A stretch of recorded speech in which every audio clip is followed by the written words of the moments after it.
You said something getting in the car. You said every choice you make is wrong. I heard you. I'm not gonna pretend I didn't. People say things like that, and the other guy goes, "Oh no, don't worry. You're doing great." I'm not gonna do that to you. I'm not that kind of driver. You'll see. But I want to ask you something. Not right now. In a minute. Just sit with the thought for a second. Every choice you make is wrong. Just look at the shape of that sentence. There's something a little funny about it, isn't there? Not funny. I mean, it's funny strange. Because if every choice you made was wrong, you wouldn't be in this car. You wouldn't be anywhere. You picked the right corner to stand on. You picked the right hand to wave with. You picked to come home tonight instead of going somewhere worse. So when you say every, you don't actually mean every. You mean the ones that mattered. The big ones. Or, and I think this is closer, the ones that keep coming back to you when you're trying to sleep. And there's a difference between those. And that difference is the whole ride, my friend. That's what we're gonna talk about. You and me. Tell me something. The choices that feel wrong to you, are they the ones where you didn't think? Or are they the ones where you thought too long? Yeah, it's always the second one. Always. People think they regret being impulsive. They don't. Mostly, they regret the slow ones. The ones where they sat on the fence for 6 months and climbed off the fence on the wrong side. The ones where they had a whole pros and cons list and a friend they talked it through with, and they made the choice and it still didn't work. And they're going, what was the point? What was the point of all that thinking? That's because the slow choice has a witness. You watched yourself make it. The fast ones, you barely remember. They blur in with everything else you did that day. But the slow ones, you sat there. You weighed it. You imagined a better one. You imagined a worse one. And you picked. And now the picking has a face, a timestamp. You can point at it and go, there. That's where it went wrong. Okay, here's the part I want to give you. And I'm gonna give it to you slow, because I want it to actually land instead of bouncing off you.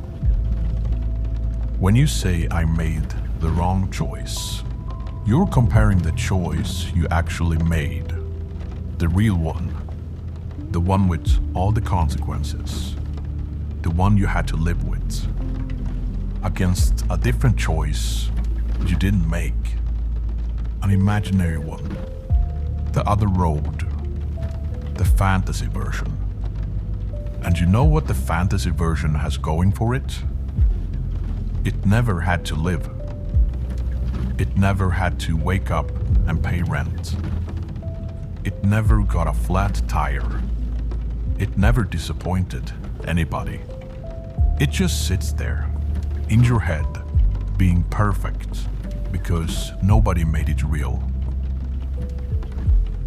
Real choices have problems, That's what real means. So when you put your real choice next to your fantasy choice, of course it loses. Of course it does. The fantasy doesn't have anything wrong with it, because nothing ever happened to it. You didn't let anything happen to it. It's a photograph of a meal you never ate. You're not measuring choice against choice. You're measuring a life against a dream. And the life will lose that match every single time. Look at this neighborhood out the window. It's quiet now. In the day, it's loud, full of kids, full of people arguing about something, music coming out of somebody's car. At night, it's just the lights, just the windows on, nobody walking. And you can imagine anything about these houses at night. You can imagine the people in them figuring something out that you didn't. You can imagine they're happier. But in the morning, you'd see them on the sidewalk and you'd see, no, they are tired too. They're carrying it too. Night does this to everybody. Night turns everything you didn't pick into something perfect. That's why it's always at night you get this thought. You ever notice that? You don't sit down at lunch and go, every choice I make is wrong. You sit down at midnight and do it. Same brain, same life, different hour. It's not that the thought is more true at night. It's that your defenses are lower. The fantasy version of the other road gets closer to your face. You can almost touch it. But it's still a photograph of a meal you never ate. Now here's the thing I really want to give you. Choices don't come out of the factory, right or wrong. You make them right, after, by what you do next, by how you tend to them, by whether you stay loyal to the life the choice put you inside of, or whether you spend the next 10 years staring out the window at the ones you didn't choose. I knew a man, long time ago. He took a job in a city he didn't want to live in. And every chance he got, he'd say, that was the wrong choice. I should have stayed home. I should have taken the other offer. And every time he said it, you could see what was happening. He was making it wrong, right then, in his mouth. He was paying rent on a regret, every month. The job itself, the job paid him. It fed his kids. The kids grew up okay. He met his wife in that city. Bought a little house with a tree out front. That choice gave him everything he had, but he never let it. He kept comparing it to the other thing. And so, it never got the chance to be right. What I'm telling you is, the wrongness isn't usually in the choice. It's in the looking back. You can't take a choice anybody would call good and ruin it by looking back at it the wrong way. You can take a choice anybody would call a mistake and slowly turn it into the best thing that ever happened to you. By saying, by tending, by making it bear fruit. And here's something else. You're not the person who made those choices. You're the person they made. You wouldn't know what you know if you'd gone the other way. You wouldn't have the eye for any of this. You wouldn't be able to sit in my back seat and say, every choice I make is wrong, with that kind of feeling in your voice. That kind of caring. If the choices hadn't shaped you into someone who cares that much. I think you understand me. The careless don't grade themselves. They don't sit up at night going through the list. You're grading yourself because something in there is alive. That's not a problem to fix. That's a fire. You just gotta point it forward instead of backward. Forward, it warms the house. Backward, it just burns the photographs. You know, I'm not gonna sit here and tell you everything is fine. I don't know if everything is fine.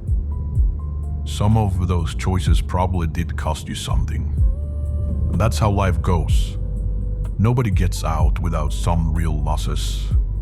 I won't lie to you about that. But I'll tell you this. The next choice is coming. It's already on its way. It's gonna be here in about 4 or 5 minutes after you get out of this car. Some small thing. What you eat. Whether you call somebody. Whether you sit in the kitchen for 10 more minutes before bed. And that one's not wrong yet. That one is still open. And the one after that. And the one after that. And you can spend tonight standing in the museum of the meal you didn't eat. Or you can go upstairs and put something on the stove. And that's the whole thing. That's everything I got for you tonight. But listen to me for a second. I mean this. The fact that you're sitting with this question, that's not the sign of somebody making wrong choices. That's the sign of somebody awake. Most of the people in those windows out there, they're not even asking. You are. That counts for something.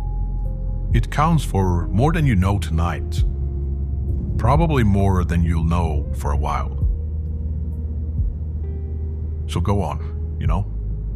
Get some sleep.